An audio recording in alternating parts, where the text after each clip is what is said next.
Okay, so we mentioned they start the day after Christmas, December 26th, 1988, against the Bolsheviks. By February, they're starting a feud with the fabulous Rougeau brothers, which is kind of fun considering we've already covered that they used to work with Jacques Rougeau. And they really feature this feud a lot on WWF TV at the time, to the point that they're even a part of WrestleMania 5, and the Bushwhackers are victorious. Meltzer would write of the match: the Bushwhackers down the Rougeaus in 5 minutes and 10 seconds after a double stomach breaker on Raymond. Suffice to say, this is one of the worst matches in the modern history of any civilized nation. Monsoon didn't know Luke from Butch. The sheepherder strut is really over, but I can't describe in words how bad this match was. Let's just say Paul Jones versus Ivan Koloff is no longer the favorite to win worst match of the year. -4 stars. I know you totally disagree with everything Meltzer writes, so we'll table that. What'd you think of this match? Thought it was fun. It was what it was meant to be, and that was for the Bushwhackers to go out and get everything off to a great start and get people going and having fun. I agree. It was fun. It's not for everybody. It's the let me up. It's for kids. It's blah, blah, blah.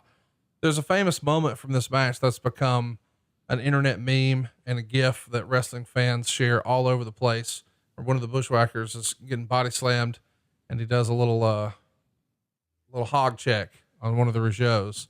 Did you see that on the monitor when it happened? And were you laughing when you see a rib on live TV like that? I can't say I did. You still don't know what I'm talking about right now? I don't. Okay. I'll send you a link. All right. I mean, it's pretty hilarious. I think it's Luke and Ray Rougeau. Anyway, they put the teams back together again for Saturday night's main event 23. Once again, the Bushwhackers were victorious.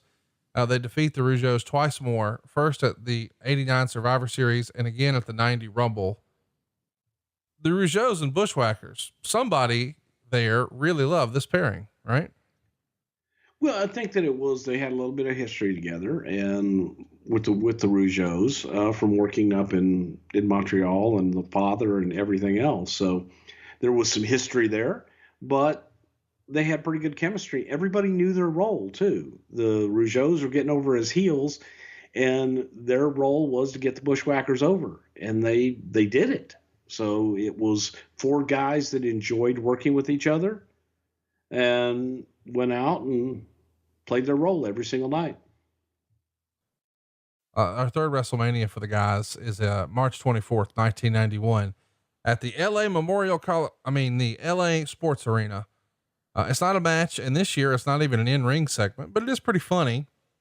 We see a pre-taped debate on Instant Replay with George Steinbrenner and Paul McGuire, narrated by Vince McMahon. The debate was inspired by Randy Savage costing the Ultimate Warrior the world title back at the Royal Rumble. And during the segment, the Bushwhackers are going to be portrayed as referees that are tied up in the video film while trying to make a call. What'd you think of this? Loved it. Absolutely loved it. It was a different way. This was during the whole, the Instant Replay debates and everything. We got outsiders to work with us, and Steinbrenner was always fucking awesome. But I thought it was great exposure for him, and it kind of was a nice payoff to everything that we had built up to that point, with the whole Instant Replay and different things that were going on in the world at the time. By 1990, they're feuding with the newly established team Rhythm and Blues, which is of course Honky Tonk Man and Greg the Hammer Valentine. And the Bushwhackers WrestleMania 6 appearance comes at the expense of Rhythm and Blues as they show up during a segment attacking Honky Tonk Man and Valentine. This is kind of fun little let me up segment of WrestleMania, right?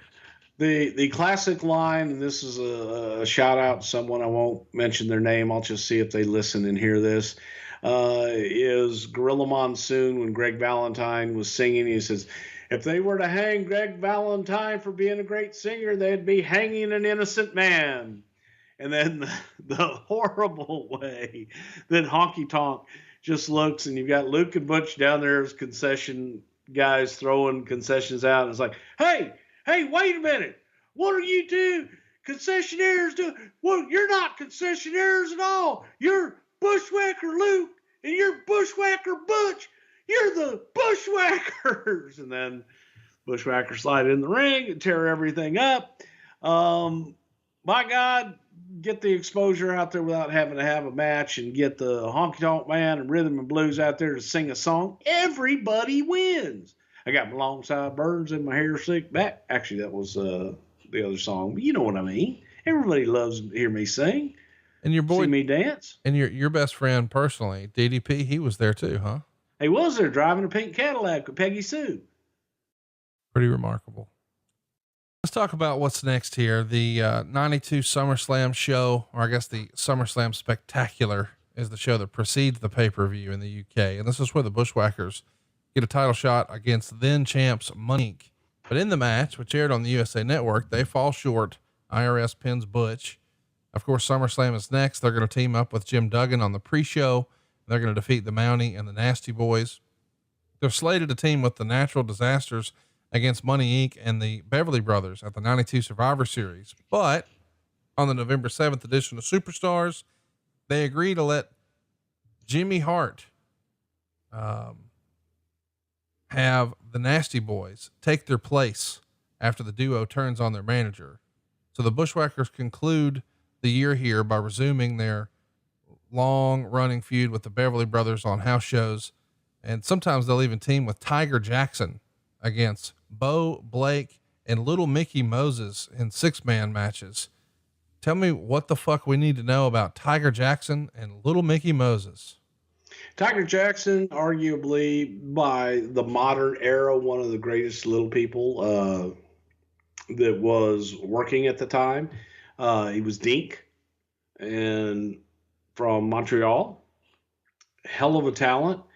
The other one, I have no idea. I think he was just the guy that Tiger was working with at the time. It was like, well, you got a little fella to work with? All right, let's bring him in. So, but Tiger was a hell of a talent. Tiger was entertaining as hell.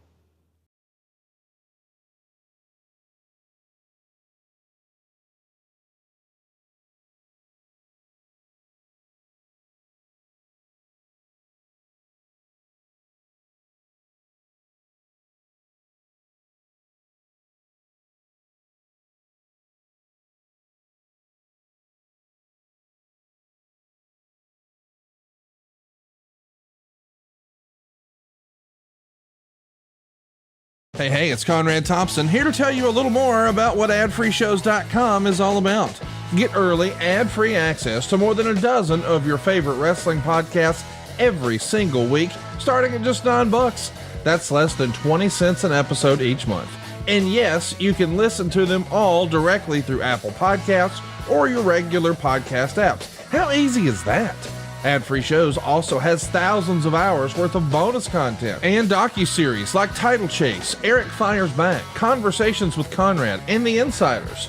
Plus new series like The Book with David Crockett, Monday Mailbags with Mike Chioda and Nick Patrick, and a whole lot more. And you want to talk about early? You can't get any earlier than listening to the shows live.